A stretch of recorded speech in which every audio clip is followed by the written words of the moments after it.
Hello everyone and welcome back to our channel. In today's tutorial, I'll explain to you how to use attributes in WooCommerce to better organize your products. Now before you start, I have to notify you that in order to accomplish this task, you're gonna have to pay for a WordPress subscription. As you can see, I didn't pay for the subscription, but I'll guide you through the process verbally, and if you follow these steps, you'll be able to accomplish the task successfully. Now, let's dive in and follow these few steps. The first step is to create attributes. First of all, you have to go to your WordPress account by going to the WordPress.com website and entering your account credentials.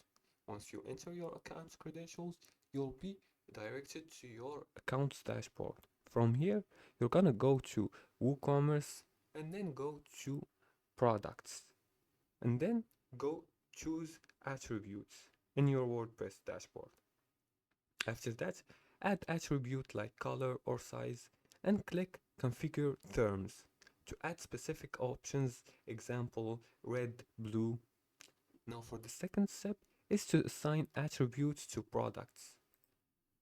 Edit or add a product and scroll down to the attribute sections, choose the attribute and then add terms and in the end save.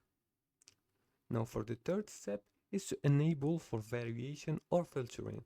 If you're using for variation, enable the used for variations option. You can also use attributes for layered navigation filters. And that's it.